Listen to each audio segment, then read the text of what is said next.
नमस्कार, जय श्री कृष्ण। मैं जया गुप्ता। इस वीडियो में मैं हरियाली तीज की व्रत कथा लेकर आई हूँ।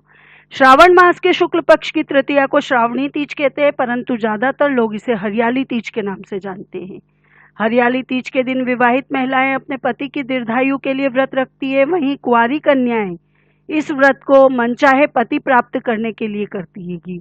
इस दिन महिलाओं के मायके से श्रृंगार का सामान और मिठाइयां उनके ससुराल भेजी जाती है। इस दिन माता पार्वती जी और भगवान शिव की पूजा की जाती है तथा महिलाएं निर्जल व्रत रखती है, अर्थात जिसमें पूरा दिन बिना जल के और बिना भोजन खाए व्यतीत करती है। हरियाली तीज के दिन महिलाएं सुबह घर के काम आदि से निवृत्त होकर स्नान आदि करके 16 श्रृंगार करके निर्जल व्रत रखती है और इसके बाद माँ पार्वती और भगवान शिव की पूजा करती है। जगह जगह झूले पड़ते हैं। इस दिन महिलाएं हरी लहरिए की या चुनरी की साड़ियां पहन के गीत गाती हुई नाचती है, मेहंदी लगाती है, श्रृंगार करती है, झूला झूलती है, अर्थात पूरा दिन बहुत ही हर्ष उल्लास और आनंद के साथ मनाती है और सावन के मजे करती है, आनंद लेती है। हरियाली तीज के दिन अनेक स्थलों पर मेले लगते हैं और माता पार्वती की सवारी कई जगहों पर बड़े धूमधाम से निकाली जाती है। देश के कुछ हिस्सों में इसी पूजन को भादो मास के शुक्ल पक्ष की तृतीया को मनाया जाता है, जिसे हरतालिका तीज का व्रत कहते हैं। दोनों का पूजन एक जैसा होता है अतः दोनों की कथा भी एक जैसी ही है। हरतालिका तीज की व्रत कथा और पूजा विधि का मैंने एक वीडियो बना रखा है, जिसे आप मेरे चैनल पर देख सकते हैं। उसमें मैंने पूरी कथा को विस्तार पूर्वक बताया है। यहाँ मैं आपको हरियाली तीज की व्रत कथा को संक्षिप्त में बता रही हूँ। तो आइए देखें हरियाली तीज की व्रत कथा।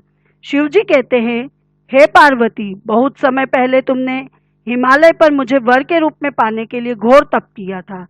इस दौरान तुमने अन्न जल त्याग कर सूखे पत्ते चबाकर दिन व्यतीत किए। किसी भी मौसम की परवाह किए बिना तुमने निरंतर तप किया। तुम्हारे इस तप की स्थिति को देखकर तुम्हारे पिताजी बहुत दुखी रहते थे और तुम्हारे इस तप की खबर सुनकर भगवान विष्णु तुमसे विवाह करने को तैयार हो गए। वे तुम्हें अपनी अर्धांगिनी बनाने को तैयार हो गए और उन्होंने नारद जी को तुम्हारे घर पर ऐसा संदेशा भेजा। जब नारद जी तुम्हारे घर पधारे तो तुम्हारे पिताजी ने नारद जी से उनके आने का कारण पूछा।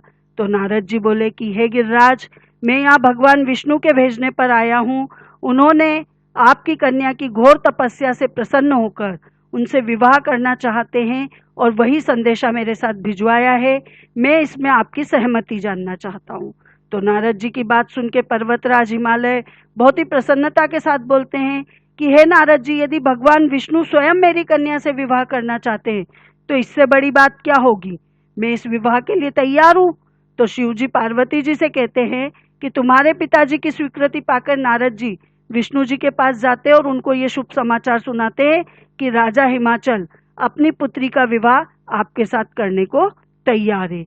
लेकिन इधर जैसे ही तुम्हें इस विवाह के बारे में पता चलता है तो तुम बहुत दुखी हो जाती हो। क्यों? क्योंकि तुमने तो तन मन से मुझे अपना पति मान चुकी थी।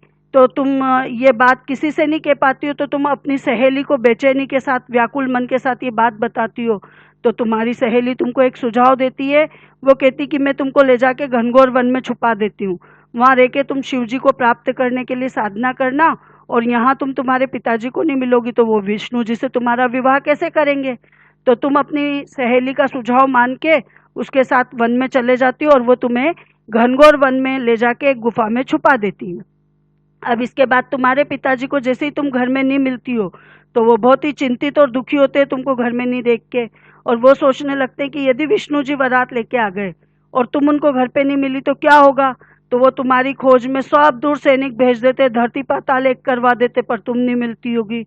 इतने में उनको खबर मिलती कि तुम घनघोर वन में एक गुफा के भीतर बैठ के मेरी आराधना कर रही हो और इधर तुम वहां पे गुफा में मेरी आराधना में लीन थी।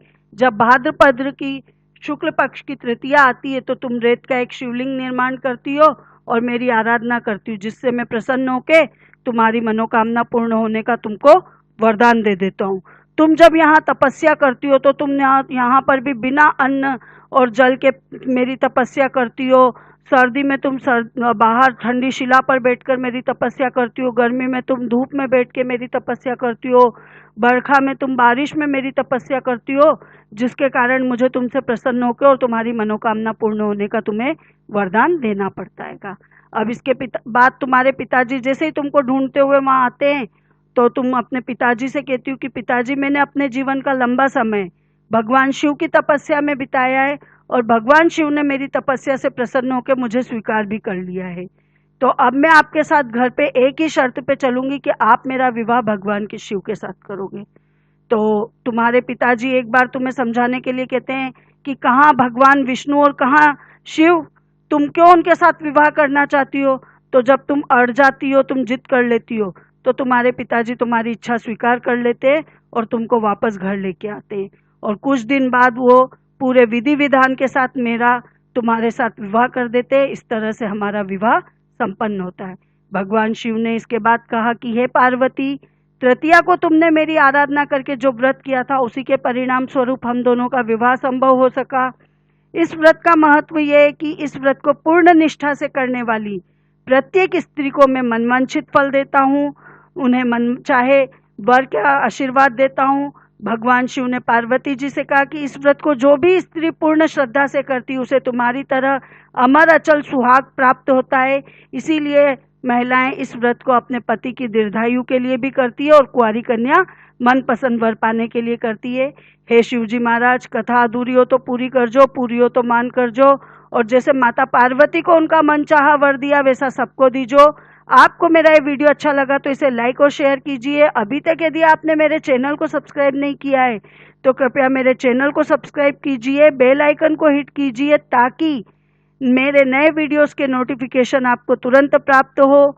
हिंदू धर्म, संस्कृति, तीज त्योहार, व्रत कथा, रीति रिवाज इत्यादि जानने के लिए मेरे साथ बने रहिए। जय श्री कृष्ण। ओम नमः शिवाय।